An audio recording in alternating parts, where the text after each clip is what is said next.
so we pay our first visit to the doggy school. Who's ready for a super duper day? You know what? I don't think she actually works here. I think she just showed up one day and attacked someone for their uniform and started playing her own sick fantasy. Doggy Speedos, eh? What is wrong with you? Stop doing that! So yeah, this scene adds a few seconds of development to Rosa's inadequacy plot. Next! We rejoin Rachel at her new job where she learns that there are no friendly people in the fancy food business. Especially extra French chef over here. He's like an offensively European version of that guy from Hell's Kitchen. Are you staring at me? Are you staring at Chef Didier? The Chef Didier? Huh?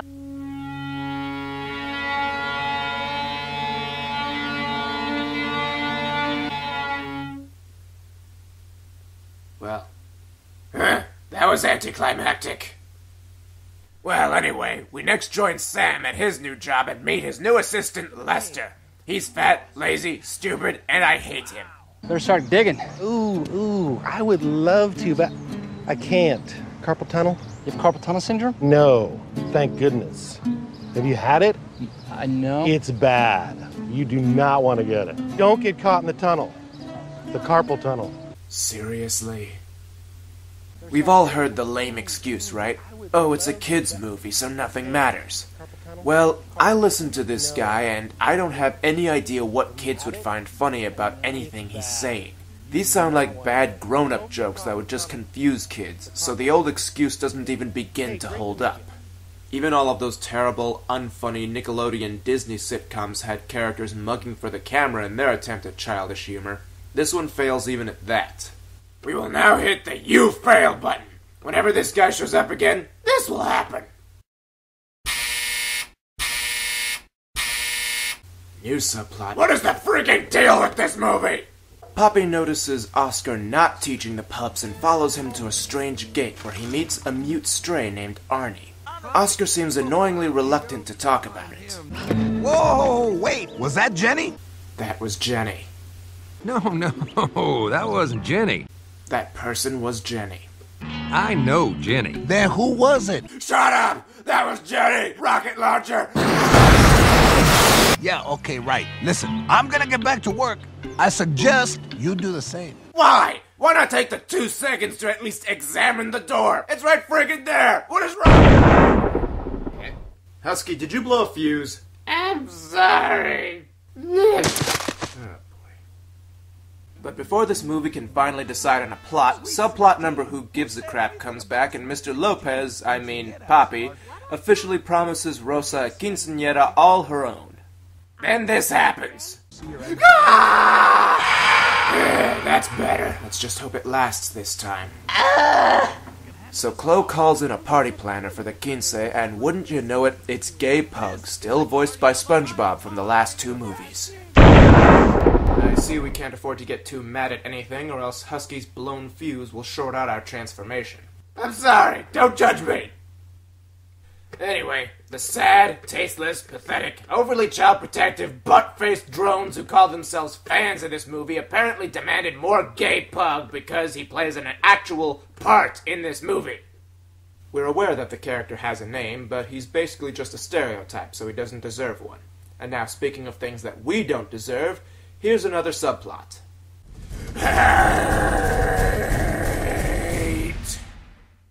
Pablo the Pitbull falls in love with a cotton ball, making the world more sepia-toned for a second. Oh yes, I had a very similar effect the day I discovered science.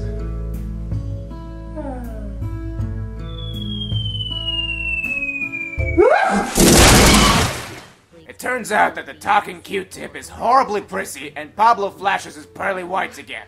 Thank you, Pablo. Now stop existing. Also, I'm not sure if this is the case through the entire movie, but as far as I've noticed, Poppy's tail is constantly wagging.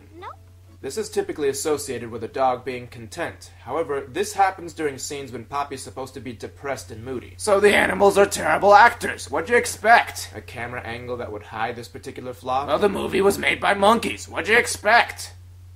And now we get to see our now actual cast member in action. And by action, I mean being a jerkwad to Poppy. Doesn't the father of the quince get a say in any of this? Of course. Listen, if we need digging advice, you're our first stop. Poppy, sweetie, boy chick, she's not your little puppy anymore. Yeah, no, gay wisdom is not going to help your character. Hey, video viewing buddy. I forced you to watch this movie. What do you think of Gay Pug? He's voiced by SpongeBob, so I tried really hard to like him. But no, I hate him. I despise him. There you have it. You suck! Poppy then hears a noise from the gate. You know, the one from a previous subplot. And runs over to it. He finds the gate half open and he still doesn't go through it. Why? It's right there! You have the chance to solve this mystery once and for all, so why don't you just take the few steps it takes to peek on the other side? Come on! Then Pablo arrives and tells the others that he's in love with a powder puff. Charlotte James. Like a sonnet. Nice, bro. She fixed? I believe so. No. The talking hare was established to be a show dog. You do not fix show dogs. So Pablo and Gay Pug leave because shut up and give Poppy the perfect opportunity to take a look at the other side of... Oh, come on! Okay, this is just stupid. This movie is deliberately trying to prolong the suspense when there's no reason to. This sort of artificial dramatic tension is a dead giveaway that they had nothing to put in this movie. And they're just trying to drag it out so that they have something that technically qualifies as a movie. This is the kind of movie marketed to grown-ups who treat their kids like pets. You know the kind. The kind that lean in close, raise their voices, and talk to children like they were morons. Way to attack grandparents the world over. Somebody has to. Anyway, this next scene is just Frenchie being French again to Rachel, and then this. Our locally sourced heirloom Bloomsdale Savoy spinach, wrapped and folded in layers of handmade artisanal sheets of unbleached grain, and drizzled with the essence of San Marziano tomatoes, picked at the height of their harvest, and flown in from the Valley di Sarno this very morning. In other words, lasagna? Bon appetit. How do you screw up a lasagna joke? I ask you. Lasagna is hilarious. You have no idea what you're doing because you robbed the humor out of the funniest food in the world. I mean, seriously, what is funnier than lasagna? Pizza? It's kind of funny.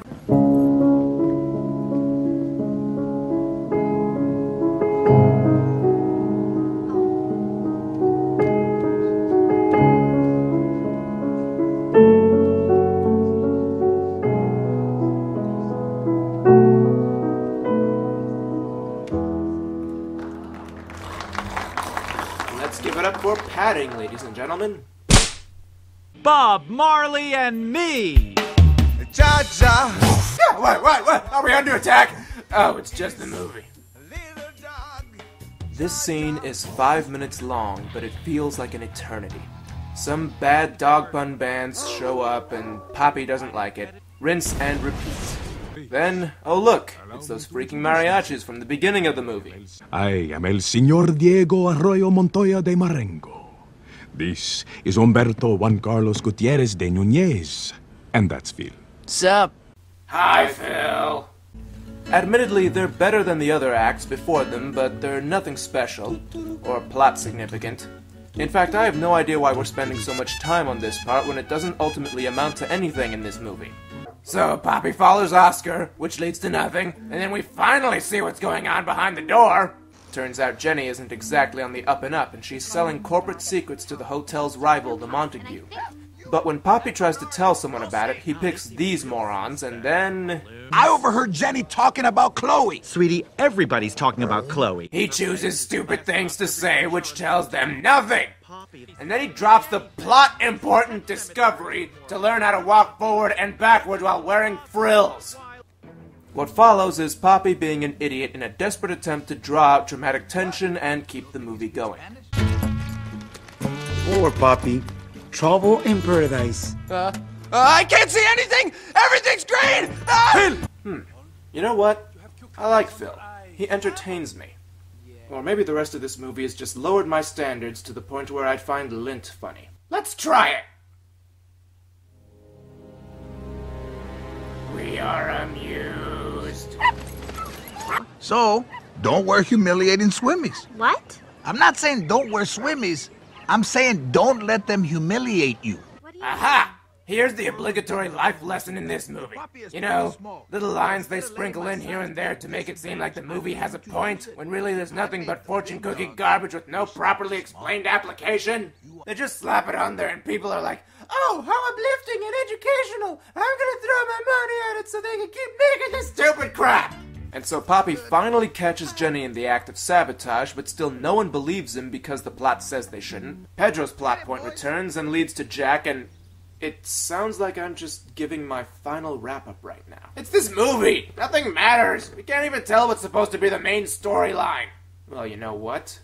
If this movie's gonna quit on us, then I say we give up on it. No, We see the talking facial tissue being a jerk again. Poppy messes everything up ever because plot says so. Sam gets fired. Rachel gets fired because Jenny poked holes in the souffles. They're being forced to leave the hotel. How sad. Then the gang get together with a balled up pipe cleaner. Fix everything ever in one night. The day is saved. Everyone gets their jobs back. And that's probably my shortest wrap-up ever.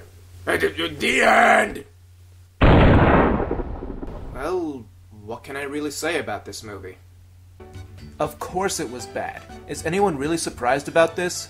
I mean, I had a hard enough time giving actual reasons for why the first Beverly Hills Chihuahua was bad, and looking back on it, that was a masterpiece by comparison. It had an actual plot, an adventure, and a purpose even if it was horribly misplaced. Here, there's just noise for almost an hour and a half. There's no flow between the 5 or so subplots, and there's no cleverness, and anyone who can honestly tell me that there's heart in it, or that the message had any real value in this context, please feel free to jump in a lake. We're done with these bad movies! The rest of you can pollute your minds with this drivel if you want, but for us, we have better things to do than pollute our minds with things that no one really meant to be good in the first place.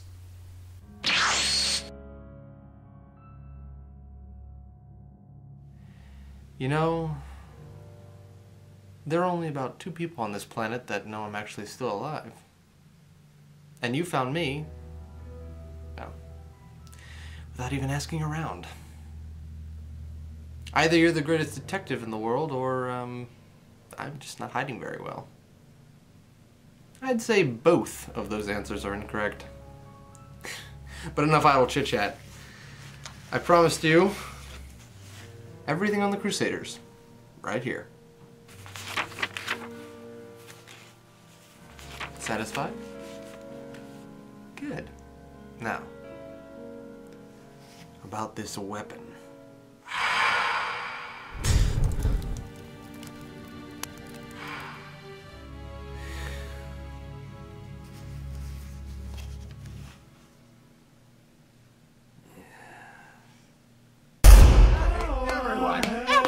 Everyone! This movie sucks now in every way. It hurt to say it, now I'll make you pay. I'll track you down in all your hiding places. And when I do, I'll remove, eviscerate, and eat your faces. I really, really do. Really do. Each and every single one of you have made me watch this stupid, no good, absolutely terrible, irredeemable, bad, uncreative, stupid, pants, stupid face, stupid movie. Stupid people. I'm gonna find you. I'm